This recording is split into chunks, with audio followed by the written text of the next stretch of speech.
abe jogori a cogo be fu jara ku kura de awo ke so bite araba yare awo man toro site bas fuiti abin ga kene alhamdulillah ne bay bas fuita la demso mbiri toro tusi marhabani barakallah upmani ella jos kapma du kura jele ni go inshallah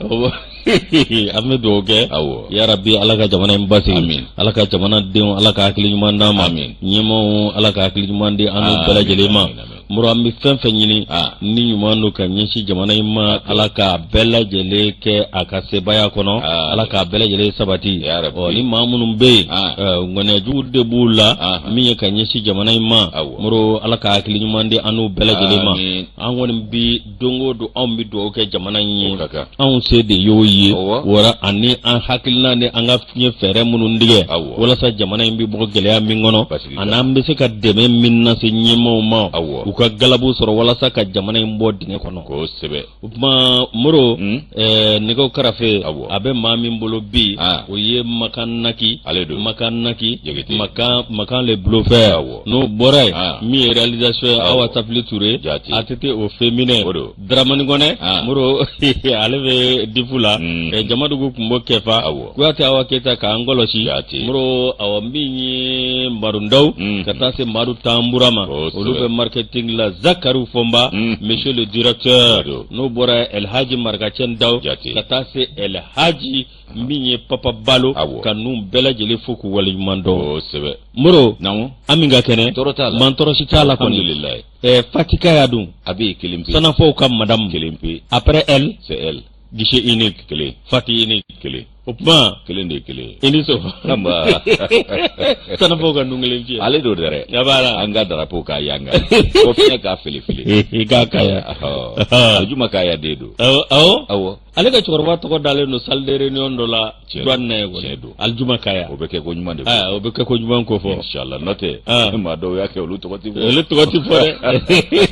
o ma yusu sofla masa ale mi duguje am gene nyana mana amba barka da se wore tanye o ko ka wale nyuma do sangani wati kene bela keta bela ana ikado ka fo sanga bela jelena am ba tanu ka barka da ni ga wale do nanye masaba intanu kene mi ka rasulu bi wale nyuma do ka barka da ne mani kishiba ma ala ko jidaka yusu ka masofu sara sita ambulo ka duma wa onte ku sara yere fana ko wallahi wolini tanu ni barka da ni wale nyuma do no bete me na onde be do ke anti singa anti nyina ali bisa ala ku bulu kan suje ankoro ka bana koro basi ga jidi ke la fiawla wode kanu toro o mandanye muno be tienso kado bada dali ala ko ngoya uyi nanga alislam suni bamba to bela jele ala ka lahara sonsmo uyi yusu kan yoro ni je fara konya sabu ma shi tige yando muriye ma shi tige shiye o kadra kono an shi teklogele ya sigila ala ka ni je fara konya an be bek foga be barkada kanu ba jama faso kono ani faso ko ka fulibia ko beki bismillah aywa min ye jango makuma so ye munu ba ta ka jaru ga sigidawla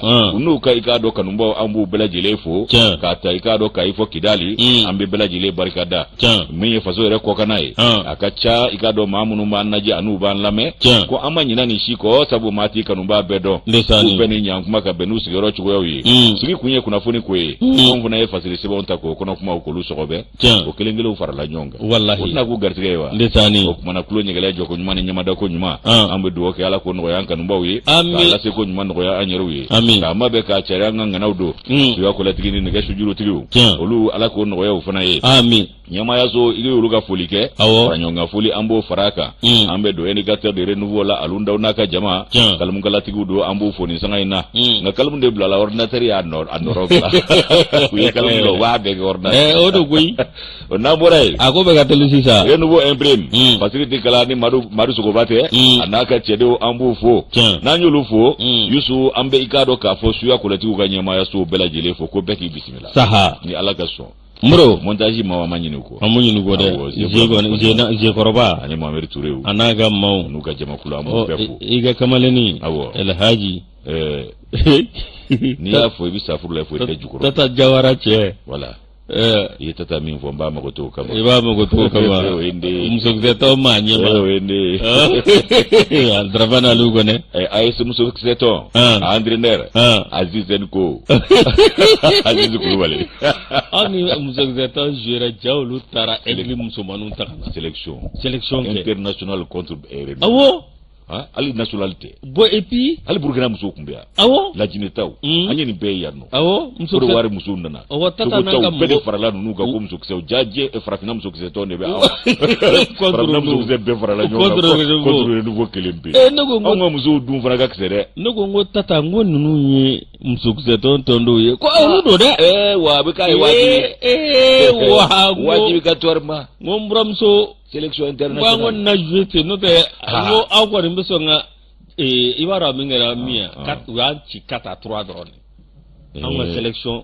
anyo gere ke hinebe delila de ango muso ma de bisula ye minda M7 muso kaya no luba kala maw abana taga sigi ani famoronu takara machinili anyo lutui ay ça fait we buma ko e quoi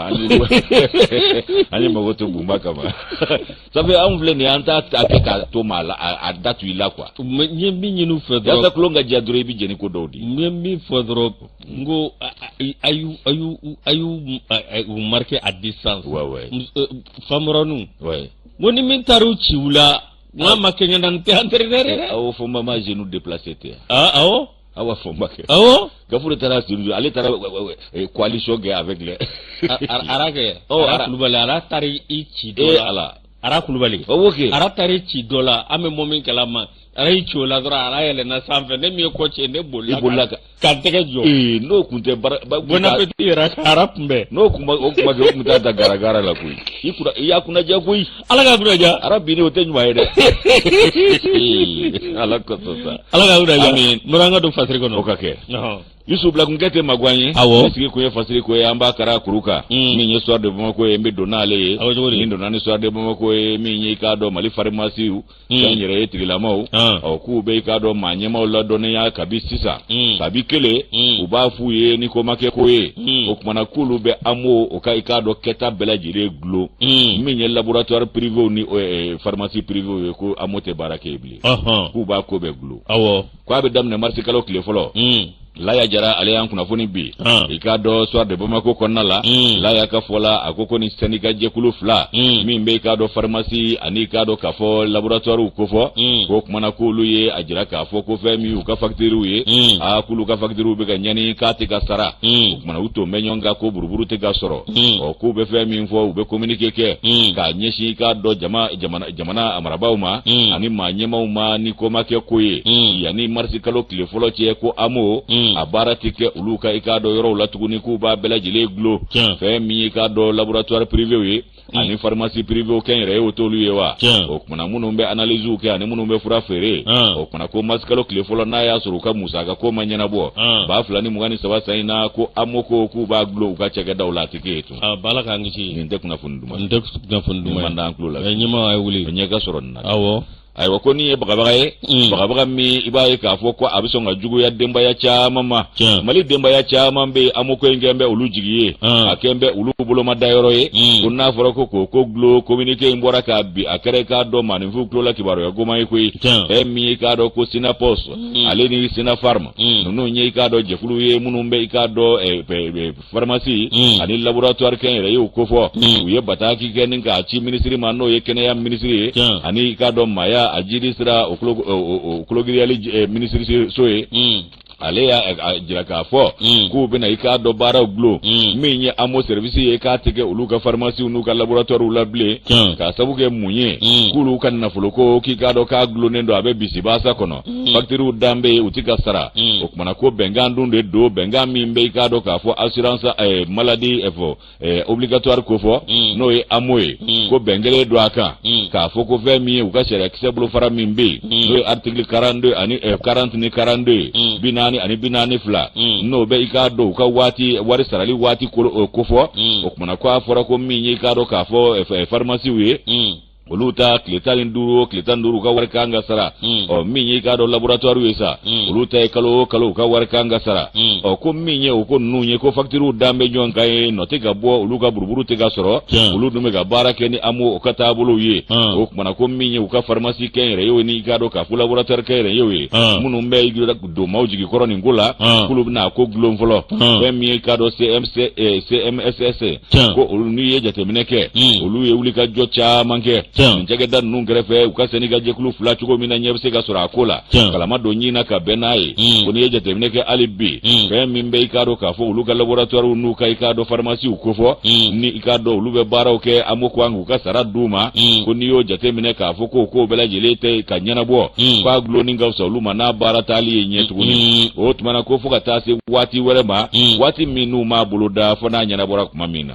o kuma ko mi laboratoire ni pharmacie uye ulu ko ni ya jira sa ko marsi kalo kile folo ko no ya soro nyema soro luga ko fo ila jamana silike nani bela jelena kulu beni bara in buluda wa pharmacie ken reyu ani laboratoire ken reyu amuka bara teke ulu fe u ba glo fo ka ta fo nye soro la ko facture dada menyon ka ino mate fu ye nyete soro la ulu ye kini ni wakasi ni produtivike ka tani umbela jele ke nyema soro kola o kuma ko ka to chugo ina ku be fe mi info o senika je kulu fla u farale fle nyonga ni nungu kanabo yu kami mbosa ko baga doka nyeshi ka do amuko glonima ngalla doni yali fana doka da jamana manyema ukloka ukawuli jona ni kan nobo kola chugo mina ningo inga na seka ke gele jamana deun ani ka do demba ya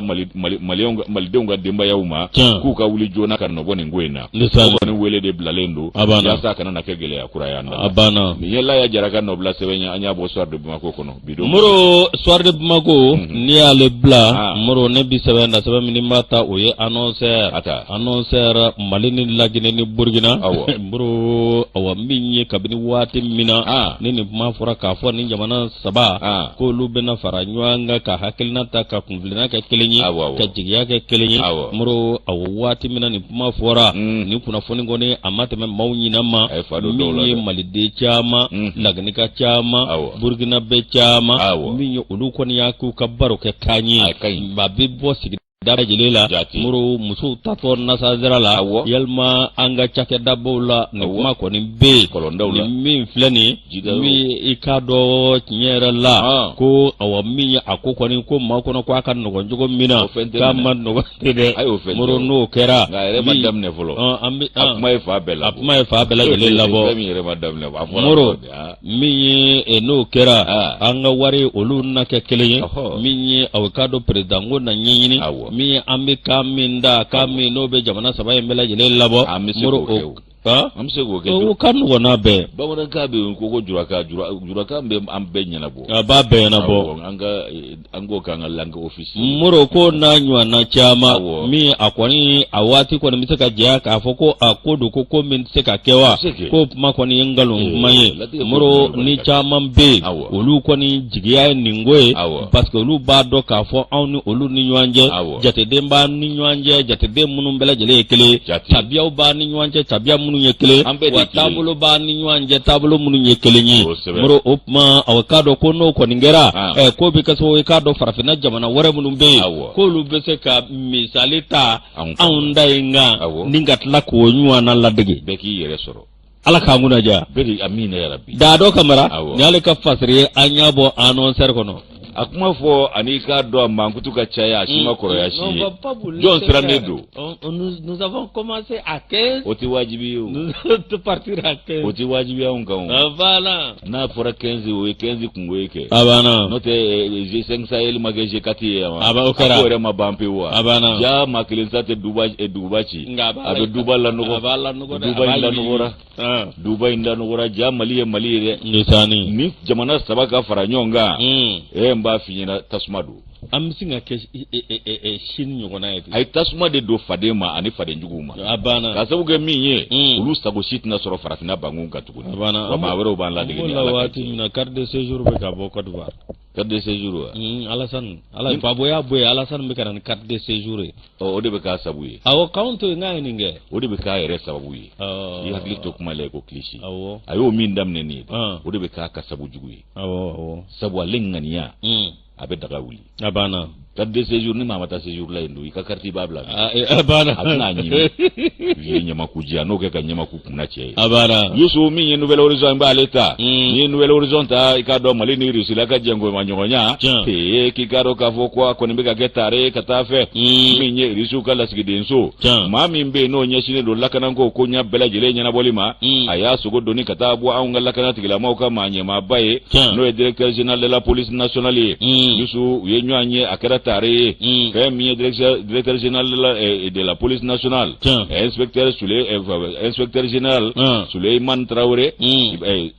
Suleiman Traoré i k'a dɔn ko ale ni maaba in bisimila ka bɛn ni kunungo ye kalo tile 14 n'o ye février kalo tile 14 ye ayiwa 2023 san in na kunungo tarata don ni maaba fila ye ɲɔgɔn ye lakana kunkanko kiwɛrɛ o kɔni sɛbɛkɔrɔ batiri la yen nɔ min ye irisiw ka lasigidenso min b'anw fɛ yan maa min ɲɛsinen don lakana koya ɲɛnabɔ ma ye n'o ye Dimitri ye ale y'a sogo doni ka taa Sumayila fɛ yen u ye ɲɔgɔn ye ka baro sigi k'a dɔn k'a fɔ lakanako taabolo kan directeur général de la police nationale ale ko u ka nin jɛnkomaɲɔgɔnya ye ko bi ko tɛ Mali ni irisila ka jɛnkomaɲɔgɔnya kabi lawale fo ka na se bi ma k'a ye k'a fɔ ko kumana ko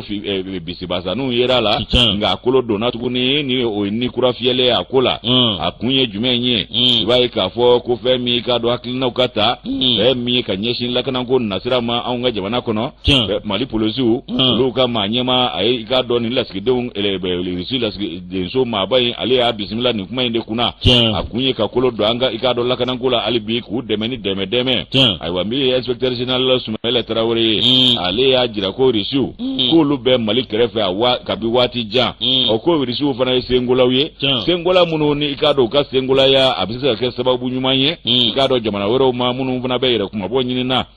ayiwa k'a n'u cɛ ko kɔni ka ɲi ka kɔrɔ wa dɔ de farala o ɲa kan k'a sabu kɛ i k'a dɔn k'a fɔ ko n'u taabolo ye wa sira bɛɛ lajɛlen fɛ an bɛna tɛgɛ di ɲɔgɔnmaw de bolo da nin dɔrɔn tɛ koyi yusu ko o seereya ko jirala an na irisiw bɛ ka i k'a dɔn kanu min ta ka malidenw sɛgɛrɛ ani dɛmɛ ani malidenw yɛrɛ ka kanuya min bɛ irisiw yɔrɔ k'o yɛrɛ dɔrɔn kama i k'a dɔn a jamana fila denw k'u bɛ se ka jɛ ko ma ka ko bɛ kɛ ka kow kɛ ɲɔgɔn fɛ o kumana ko min ye i k'a dɔn lakanako min n'o ye gwɛlɛmanba ye anw ka jamana kɔnɔ bi ni fɛn o fɛn bɛ tali kɛ lakanako kan o ye sɛbɛko ye yusu i b'a ye k'a fɔ ko kumana protection civile n'o y'an tangabaw ye a n'an lakanabaw n'o ye sécurité ye k'u ka maa ɲɛmaaba ale n'i k'a dɔn irisiw ka maa ɲɛma in ka ɲɔgɔn ye gansan tɛ ko ye a n'a kɔrɔ bɛ ɲɔgɔn na o kumana ko fɛn min i k'a dɔn baara min dilen don an ka lakana tigilamaaw ma yaasa u k'o kɛ ko ɲuman na ni jɛngɔmaɲɔgɔnya in bɛna dɔ fara o ko kan ni k'o kolo girinya o kumana ko misaliw don wulikajɔw olu kɔni caman bi kɛ i k'a dɔn sira caman wɛrɛw kan fɛn min ye o sira ninnu ye i b'a ye k'a fɔ o caman bɛ i k'a dɔn jamana ɲɛtaa ko fɔ nka lakana o y'a la belebeleba dɔ ye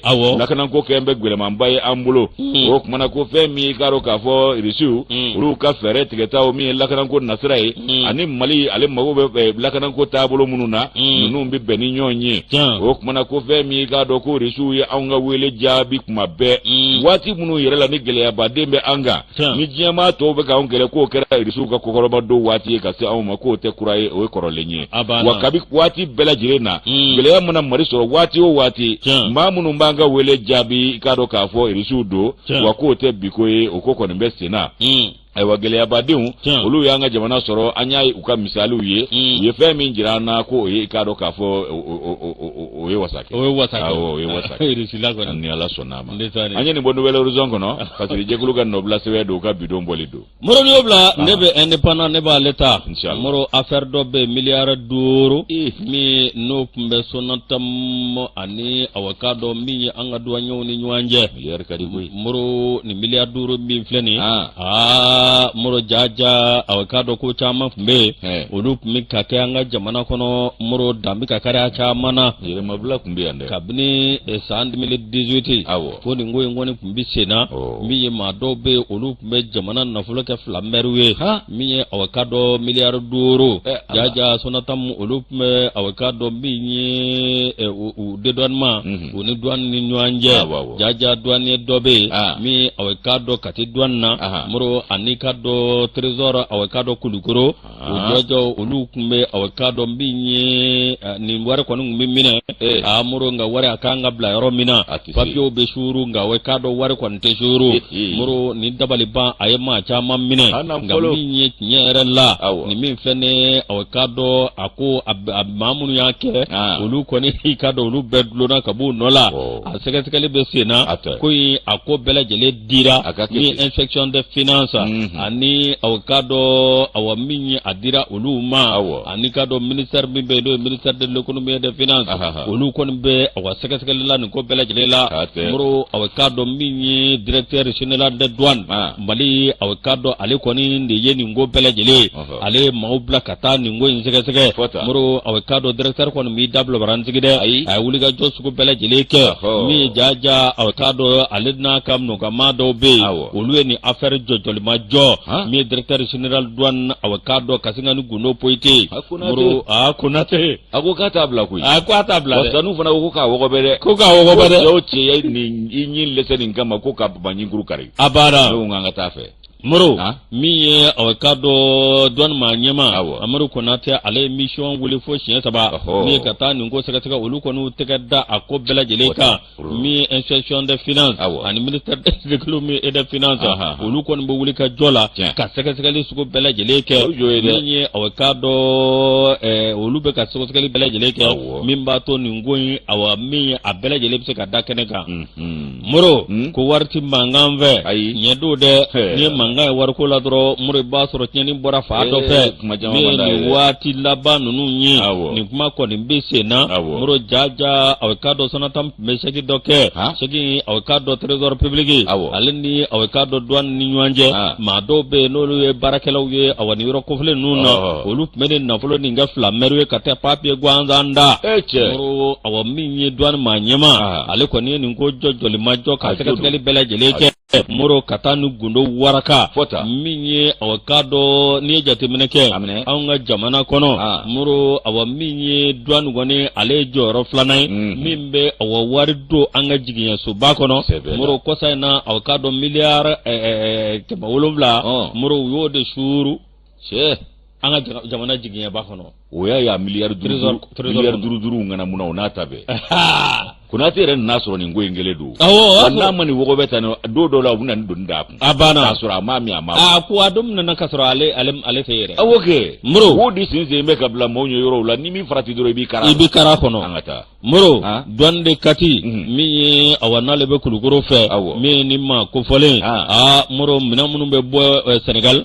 mi ani Mauritanie fukata se Maroc ma muro lu bela jele bitta mandindira enve mi awkado nyer la biti jok me biwo biwolo flam na munu be do mbali kono muro awkado ni sheki mi fleni direction générale de douane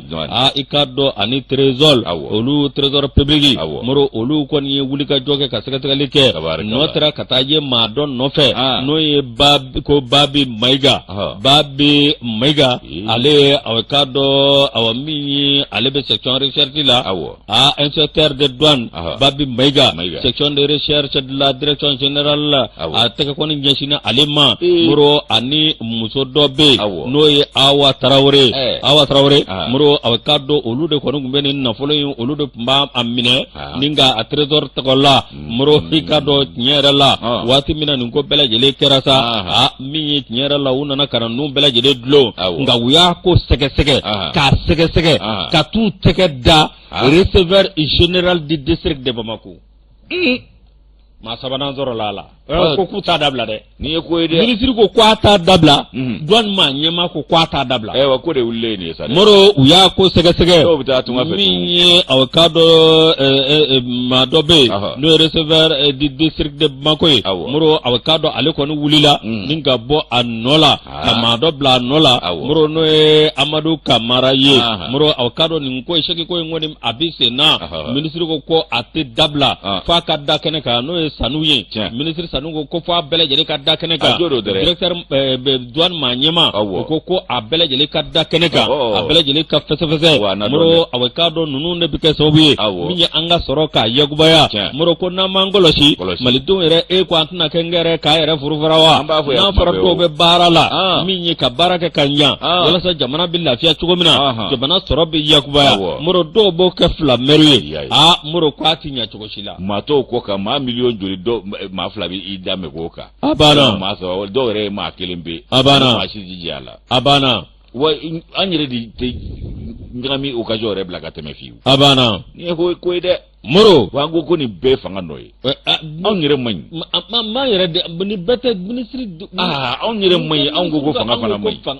nganya beda fanga ku nganya ka keta ambi jola abana an to do jatila wallahi an wala ta laje ba abana population be fanga be de abana fana be population be moro secrétaire olu kele mi directeur général la douane de Kulukoro ale koni ma chamman be ale do awakado aye do mite muro ka do wuli ka bo nola mi awakado nyere la o de kele awakado mami be no sonato maw fana ika trésor mawi olu fana awakado ka chakela do dlo na mi awakado douane ma nyamai ale awakado kai douane aye awakado ma bla katai Kulukoro ta awakado wala ko sigi senga moro ka latle mami be na experience bala adoni bala aw do bla ko sugandi wala sa obita Kulukoro direction régional la douane o ti dore o jagli jakti alaka nya kada kata siga senga alaka nya kada ma abana te malde fe barama no gonde wallahi ebina ninga ni nyuma e basuro ma do be olubi diliti ke do bi sengoro mache do be ga bindige sengoro abana nga be ko kansona kaso masonde Muhammad Kulubali ale tara kai jagli jakte ale tara Kulukoro minye atar aga bazet o tara kata sigaso muro awulika joko ni sena wa sugandulu be sena muro awakado minye direction mimbi ibaye kafo uyo wulika joke shegina amala jalo minye ale kara directeur des renseignements et de la lutte contre la fraude Bakari Togo directeur adjoint de l'administration et du personnel Wali Bachili adjoint au directeur de contrôle après dédouanement Ibrahim Aga Asala directeur adjoint des recettes et des statistiques moro Alassane Amadou Traoré ani Aruna Damele Abakar Sirgi Kone moro nunu belajele ke kera contrôleur interne anu Ousmane Gundo ale kera auditeur interne oppa ay yelma do kola minye alibi ko se ka basiki tugomina ngani affaire mi flani mi ye ministre Sanu ani directeur général la douane olu ko ka ko belajele fe ka buni kolobo nywana ka belajele da akungoni nyenye mana ye anna do ambe min sugandi wala abana alaka nya kadama ni sebe ay ni bo sebe ngono sebe me no ba wolo ko indépendant Youssou Camara nyale ka fasiri Youssou Camara amba fuka indépendant barakela belajele fo Youssou anyere do mayin ma bakelebe abedo kokolonge ni sueni dafe chagedala anyere somo anyere nodo anga société anga do fode sabu ne afora sisa ke kerai mimbe do minde do bebe kundaika beba jigiki ibe barma chaman soro ibe sinji chaman soro ibe teri chaman soro ibe janyan chaman soro ire do bina ire iba ulu ire ba kifu la ulu ma wakaso kabala o dawo mandeliga nyonyi o nimbebe na glo ela sameya ani jigitige o sranya kama e ba laje kibe do ujigi ukoro o jigi ukoro do e labambe klaita la kata do furubatala et puis même anyere de bisu go ay te mobli fale wa ite sokuraje wa ikera karsai min tumbe o yeni ngaso mo min be o yeni ngeta dalu min bo bulani dalu min baw taw bulo kelente ay odrodere bonango tara sugula ngira ta sugula odrodere aka kabla la mariage be ka abed de majala be de musoma tarangana bi la de abed de majala be de musoma o wa ina warbo ika pare ya damina sa pare avi ye fembe pare wala boni ne bina nini ko masna wallahi ambe jolu la kaso anyere ba an le manaw de suka ke shweninga ka wallahi ko joro ba bulu ko soro ba la ko togo ba la kaso ado ye togo ye nga soroto bo o e refana same ya nyesere ya kama ani tefega ma jigi tige tefega ma si jigi ma si nyela e ba la je ke be do jigu koroni fere do ye adola dundulu bi ba fo greve ge mundulura na sera yorla tay na ikele mpe wogla he anya do ka be keta ku wa donga sora make ka klaka do ba fugo danga bi ko do reba ko barkatila ni bede ba nga société la fanga ni konu nun do laje mati faraga ene ayde ikele avec palmer ni biginga ikele bebe ikele mati faraga o do kama yake munu ye ulude ngumbe yele ma kangu ya do Allahu akbar Allah o asura be kakaso de naw ni nyaje bo mali société deni wallahi asweni mbete mause mako tere somo wire ni balma ni sinjo ni le mana ni sigida ere bi blashweni do wallahi nga ere bo yede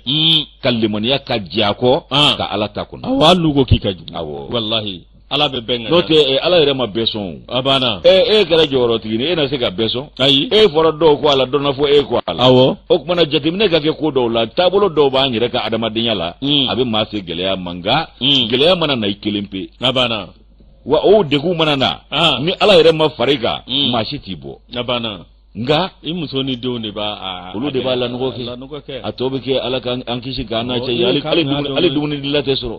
hali n'u jɛ fɛn na siɲɛ kelen o tɛ b'u kɔnɔ dɛ i ye sɛrɛ min ko ye san bɛɛ kɛ hɛrɛ la nka n'i ko don min k'a tɛ yen ko karisa ye nin kɛ n na walahi a tɛ bɔ n kɔnɔ dɛ a dun ye min kɛ ka tɛmɛ o fana ma to i kɔnɔ dɛ walahi an ka taa ala k'an kunna diya an ka taa sugu la an ka taa Maro awa min ye nin ye waati kura ye tuguni jate an bɛ groupe commercial Ablaye Mayiga an b'a fɔ ka waleɲuman ka Mariama Jalo an b'a fɔ ka waleɲuman dɔn Mariama Mayiga an ka cɛkɔrɔba an bɛ ɲa ko y'a fɔ Kayiba Jabate Maro k'a fɔ ka waleɲuman dɔn k'a ka dugawu k'an ye an di don kunnafoni kɔnɔ o bɛ se ka kɛ k'a dɔn k'a fɔ ko cɛkisɛya tɛ kuma mugu ye cɛkisɛya tɛ kuma mugu ye dɔw ye nɛnkun de kɛ cɛkisɛya ye walahi kisɛ ŋana kisɛ tɛ jabala o de ka ca annonceur an bɛ se ka don n'ale ye Yusu n'an ko a bɛ don ni annonceur ye Ɲamakɔrɔ Cité UNICEF ko nin ye saraka bɔ ye saraka min ni an delilen tɛ nin ɲɔgɔnna la a saraka masina k'a kɛra i k'a dɔ jɔrɔna ko ba ye maaw bolo bɔlɔnjan fɛ nin don kama nin saraka in y'a si jumɛn ye Yusu i b'a ye k'a fɔ ko n'i ko saraka a bɛ fɛn dɔ de kofɔ i bɛ fɛn dɔ de bɔ yaasa ka fɛn dɔ ɲini yaasa walama i ka tanga fɛn dɔ ma yaasa wala i ka fɛn dɔ ɲɛ sɔrɔ k'a bɛ di Alaw ma i n'a fɔ boliw ani i k'a dɔn Alaba in yɛrɛ n'o ye Ala subahanahu wa taala ye saraka bɛ bɔ olu de ye Yusu ko kow bɛ kɛ i k'a dɔn k'a fɔ ni nisɔndiyaw ani i k'a dɔn kɛwalew ye ani i k'a dɔn bolofɛnw olu bɛɛ bɛ don saraka da fɛ yaasa sebaaya tigi a ka se ka i k'a dɔn sebaaya boli i ka taabolow kan k'an bɛ don min na i ko bi ko saraka si ka ca i bɛ saraka bɔcogo si bɛɛ lajɛlen ye i bɛ saraka yɛrɛ siya bɛɛ lajɛlen ye anw ka i k'a dɔn adamadenyaw kɔnɔna la o kumana ko a dɔw kɔlɔlɔntan tɛ wa dɔw gɛlɛya yɛrɛ bɛ se i k'a dɔn maaninfinw ma dɔw gɛlɛya bɛ se ka se hali sigida yɛrɛ fana ma ko de y'a to sa Ɲamakɔrɔ i k'a dɔn Cité UNICEF o yɔrɔ la sa Yusu i b'a ye k'a fɔ ko nin ye saraka min ye i k'a dɔn maa caman dabali ban n'a ye maaw guwa u kamana la kosɛbɛ Aja ye nin fasiri bi annonceur kɔnɔna la Aja a ko i k'a dɔn ntɛnɛndon sɔgɔmada joona février kalo tile 13 2023 san na fɛn min ye k'a dɔn Ɲamakɔrɔkaw k'olu wulila ka bala fɛn dɔ la u ka bɔlɔ kɔnɔ ko bɔlɔn fila yanni i ka se i k'a dɔn tasumamɛnɛw ma min bɛ sira ko ɲɛnabɔ n'o ye feu tricolore ye Cité UNICEF o yɔrɔ la bɔlɔn fila ka kɔn ɲɛ i b'a ye k'a fɔ ko maaw taara bɔ i k'a dɔn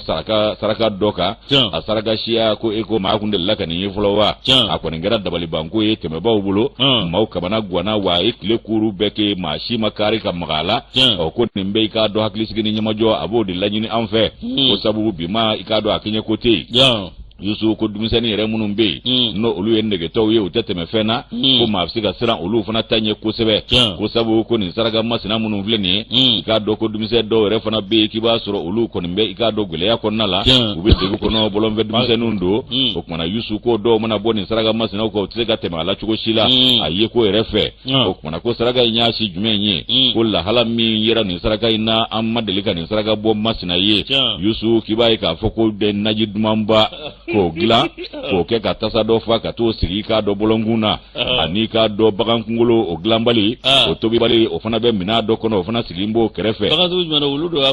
ko fɛngɛ bagan kunkolo animal dɛ u ma animal kelen ɲɛfɔ animal kɔni ye bagan ye nka animal kelen min don u m'o perepere latigɛ ko bagan kunkolo k'o dɔ fana bɛ minɛn dɔ kɔnɔ o fana sigi bɛ nin naji duman in kɛrɛfɛ a ka ja ji bidɔn kelen sigi bɛ yen litiri kelen ni tila nka nin fɛn bɛɛ lajɛlen de siminen don ko min ma ko k'a congeler a bɛɛ glacelen don Yusu ko i k'a dɔn k'a fɔ k'o de tun bɛ bɔlɔnkun na maa min mana tɛmɛ n'o y'a ye i k'a dɔn a ti ku dɔw ja la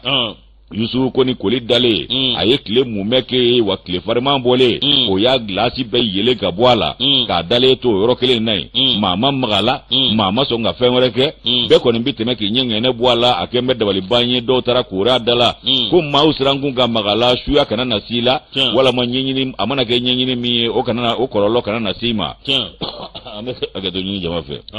Yusu k'o siranya fɛ maa si ma kari ka maga nin saga jugu in na o kumana ko dabalibankoba kɔni kɛra o ye o dugusɛjɛ tuguni a fɛn kelen ninnu tora u nɔ la ye nka min ye bagan kunkolo in ye k'o tununna jonodu ko o ɲininkali le tobi ko bagan kunkolo min kun b'a a saraka in na k'o taara min bagan wɛrɛ y'a dun wa walama maaninfin dɔ de y'a ta ka taa hɛnɛmu k'o ɲininkali o tobi kɔni sigira maa si t'o ɲɛdɔn kunkolo in kɔni tununna o bagan kunkolo min tununnen ye nin ye k'o kun bɛ saraka in na o kumana ko an ye saraka bɔ si dɔw ye sɛkiliw bɛ ci danguw na ani sirakunw na sɛkiliw bɛ ci bɔlɔnjanw fɛ ayiwa ko min y'an ka furakuru ye an b'olu seri k'a dɔn k'a fɔ dangunbɛw na bɛɛ min ye k'a dɔn k'a fɔ bɔlɔnjanw fana fɛ furakuru bɛ seri ye nin bɛɛ ye kɔrɔlen ko ye an bɛ ninnu dɔ sarakaw la o kumana Yusu k'i b'a ye k'a fɔ ko nin dabolo kura min tabilen filɛ nin ye nin bɛ ɲɛmajɔ ni keguya ani ɲɛmada de kofɔ janko jamanaden minnu bɛ yen denmisɛnnin cininw olu minnu ye kodɔnbalenw ye n'olu bɔra nin naji masina kan k'u bɛ sɔn k'a lajɛ dɛ ɔ k'o fana ye siranko ye mun b'a la a dilankun ye mun ye jɔn de b'o dɔn o kumana ko denmisɛn dɔw bɛ gɛrɛ a la ko sabu setu ye kɔngɔ b'u la nka dɔw ta ye nege yɛrɛ ye a ka di n ye n b'a manse k'o bɛɛ bɛ se ka i k'a dɔn olu bɛɛ bɛ se ka bin nin diya masinaw kɔnɔ o kumana ko nin saraka masina minnu filɛ nin ye k'an k'a jate minɛ nin bɛ kɔlɔsili de ko fɔ o kumana ko a kɔni kun ye i maa mago ka ɲa walama i ka kisi fɛn dɔ kɔlɔlɔ ma nka o kana k'a kɛ sababu ye ka kɔlɔlɔ wɛrɛ se maa wɛrɛ ma haka ja ko n'i y'a fɛ dɔw dilanko ɲuman ye k'i tɛmɛ man d'a la dɛ janko a ka di k'o ka jugu negetɔ ma han Yusu o kumana ko fɛn min a n'a kɛfɛnw ye a kɛko ɲuman ko n'i kɔni bɛ Ala deli i bɛ Ala deli ni fɛn ɲuman de ye n'i bɛ fɛn di Ala ma i b'a kɛ fɛn ye fɛn min n'a ka di Ala yɛrɛ ye ko saraka ninnu bɛ bɔ n'o hakilina ye o kumana ani wali n'i bɛ fɛn di i ka basi ma i bɛ fɛn de d'a ma fɛn min ka di basi yɛrɛ ye ko saraka ninnu bɛ bɔ n'o hakilinaw de ye o kumana ko a kun ye mun ye i maa mago ka dilan ayiwa i k'a dɔn i maa mago dilantɔ o kana kɛ maa wɛrɛ mago satɔ ye aja ka nɔbila ye nin an y'a bɔ annonceur kɔnɔ u ka bidon bɔli don Yusu moro annonceur ni y'ale bila ne bɛ indicateur de renouveau ne b'ale ta ni maa ndɔɲɔ n'o de bi ambassade du Brésil min bɛ Mali la moro o cakɛra olu kɔni sɛgɛnnen do bi dɛ min ye aw k'a dɔn maa dɔ ka fɔ la min ye kɔrɔfɔ dɔ bɔra k'a bi février kalo tile 9 san 2023 olu kɔni y'o ɲɛsin ministre du travail et de la fonction publique ma min ye ani dialogue social moro aw k'a dɔn min ye baarakɛla maa 11 olu du tɛgɛnɔ bila nin fɛn in na aw min y'u ka Brésil ambassadeur min bɛ Mali la n'o ye Carlos Eduardo de Ribas Guedes moro nin tɔgɔ in to mɔnɔbɔlen don dɛ moro min ye Carlos Eduardo de Ribas moro ale kadɔ a bɛ ka min da ka baarakɛlaw sɛgɛrɛ moro ka baarakɛlaw kɛ jɔn ye moro a bɛ dandɛmɛ wale ta ka baarakɛlaw sɛgɛrɛ n'an b'o wele ko harcèlement moro a b'o de ta ka baarakɛlaw sɛgɛrɛ ni maa minnu filɛ nin ninnu kɔni bɛ baara la ambassade kɔnɔ a dɔw bɛ a mɛnna u ye ambassadeur caman ye nka ze min kɔni nana n'o ye Carlos Eduardo de Ribas Guedes moro a ka dɔn min ye République fédérale du Brésil au Mali o ambassadeur olu ka lasigiden min moro kwa kɛmɛ ka dandɛmɛ walew daminɛ koyi maa si t'i to min ye a bɛ k'a dɔn adamadenya t'a la moro a bɛ dangari maaw ka hɔrɔnya la a bɛ dangari maaw ka adamadenya la maa minnu bɛ yen n'olu kɔni ye a bɛ k'a dɔn min ye kunnafoni bɔ k'a bin moro olu ko olu ye ko sugu bɛɛ lajɛlen kɛ min ye a bɛ k'a dɔn ministère des relations extérieures du Brésil moro olu y'a lajɛ i k'a dɔn ka sɛbɛn kɛ ka ci olu ma moro n'o ye Brésil ministre so ye wa u ye aw k'a dɔn Brésil a maa ɲɛmaw u ye sɛbɛn kɛ ka ci ninnu bɛɛ lajɛlen ma f'a dɔ la u ye video conférence dɔ kɛ u ye ɲɛfɔli kɛ ninnu bɛɛ lajɛlen ɲɛna moro min ye a ladabali banko ye nin jɛ min filɛ nin n'o ye ambassadeur de Brésil au Mali adamadenya t'a la dɛ moro aw k'a dɔn tiɲɛ yɛrɛ la ko nin kɛra chauffeur dɔ ye a chauffeur a den kun man kɛnɛ den kun dara dɔgɔtɔrɔso de la moro aw k'a dɔn chauffeur kɛ a y'a ɲini min ye ambassadeur fɛ k'a ka ɲama k'a den dalen bɛ k'a bɛ saya ni balo cɛ dɔgɔtɔrɔso la min ye k'a bɛ se ka taa ɲɛ da den kan cogo min ani min kan ka kɛ ko ambassadeur ko k'a tɛ taa ko n'a taara dɔrɔn k'a gɛnna ka bɔ baara la den banna ale tɛ hinɛ a tɛ makari i kana kɛ diinɛma ye kɛ i ka hinɛ i ka makari kɔni a kɔrɔ nin yɛrɛ bɛ diinɛ a bɛ diinɛ na wa Carlos Alberto muru o bola wati mina chauffeur ke aw barakela o de mi amasade kono o de bana mi aw kado do fana bi o muso koni ngumbe ti gono nana mi ye aw kado nyere la anga do toro so do la ko e wulika joke ki sarala muru ka foko abeta muso laje ka muso koni aw kado ko o kanga jigi ale beta aw jinero la to mi babulo abito di ka ko kono metu beruda muru ki kado aw mi ye nyere la kabo gwenga bo barala muro ati mashito wa minye pumadola abe awa minye muso abe awa ninju utakulu segere ka pamaga nju utakulu segere wa pumadola minye awakado wal muso furule munumbe kaba folu ma ko de puta ale de puta ite puta da pit ale de puta aya fo fenfe ma o beta sarale ni maladamu ha wallahi ni kuma gosiali doni wallahi ale korale ba kalama on ngam ko genga tilizangu abana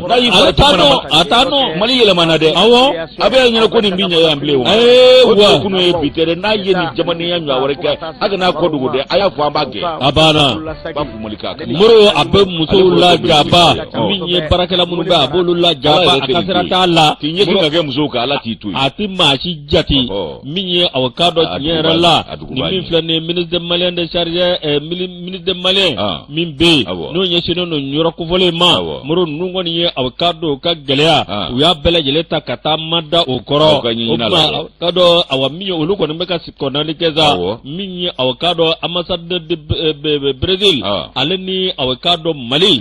o nyema munum be ko yalba olu bina ko jubenke wala sa de daga kolo mbita kabo minye avocado barakela wakani yoro ko folena abla jopa wele ka nyiniga abara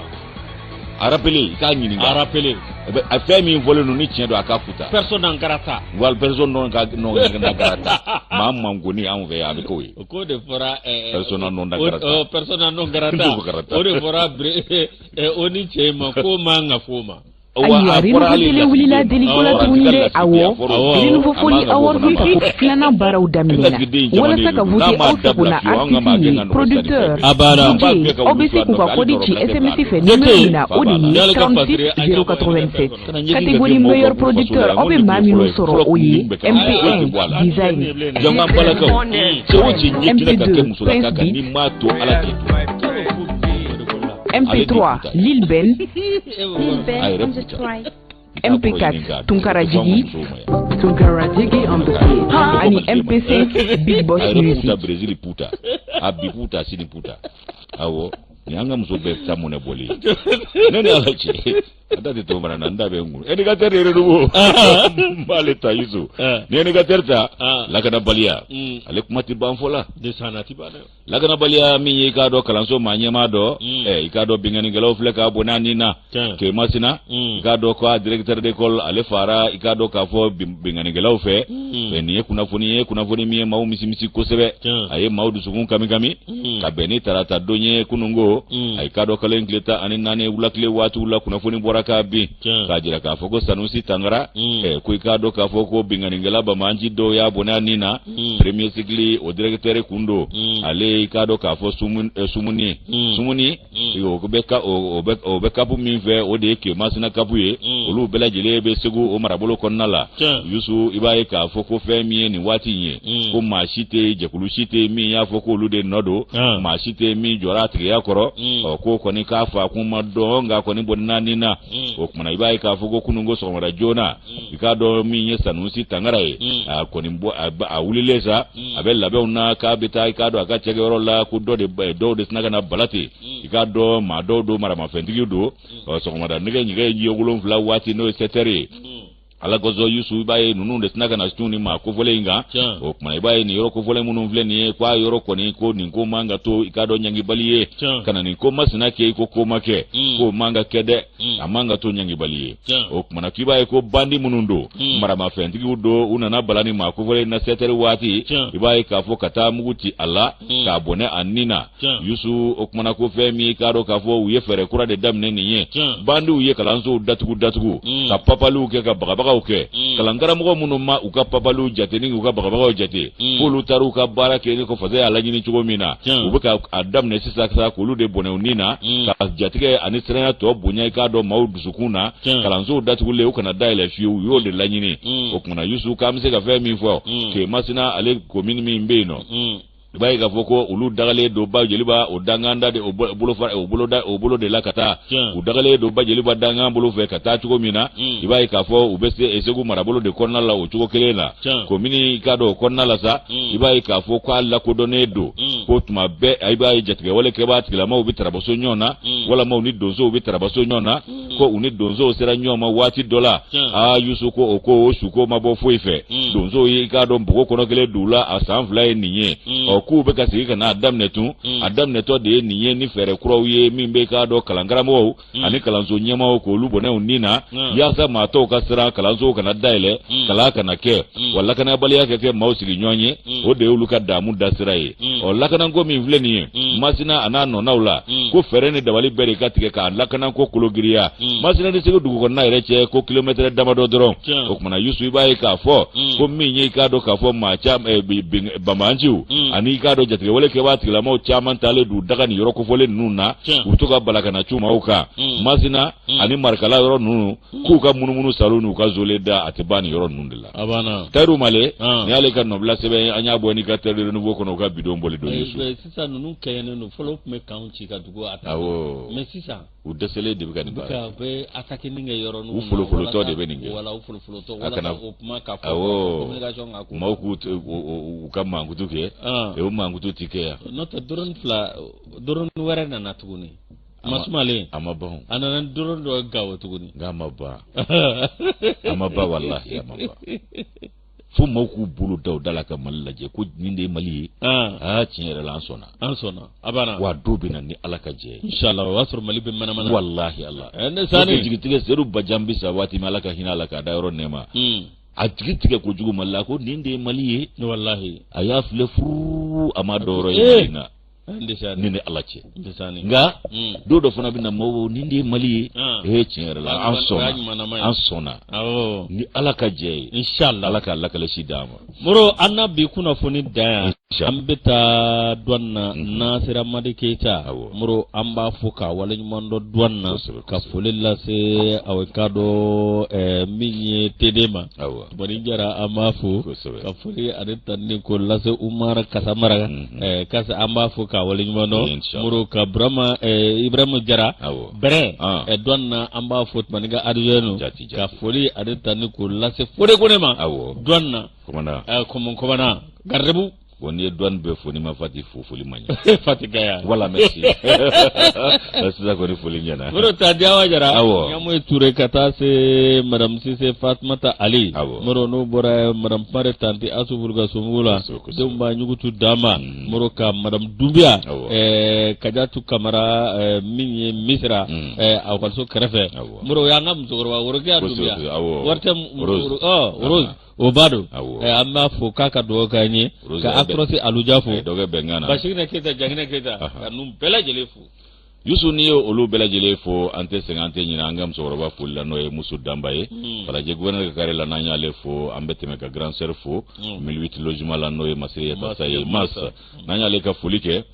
foli an b'a kɛ ka ɲɛsin yɛrɛ dɔgɔkɛ ma n'o ye Fulakɛ Jan ye Bokar So ale a kɛn bɛ k'an taasi Lakunumbi a ko i k'a dɔn ancien gardien de but des radios libres du Mali yen dɔn Bouakari sabu n bɔlen kɔ ye k'u b'a fɔ ma ko Ngonu i y'a seginɛ ni mɔgɔ de ninnu de nana nka u fa bɛɛ kun ye wo ye cɛlu bɛ yaala cogo bɛɛ lajɛlen Bouakari i dangani ha taasi Lakunu o kɔnɔ Yusu ka foli k'a yɛrɛ ye k'a dɔn a n'a furumuso ka foli kɛ denbaya bɛɛ lajɛlen ye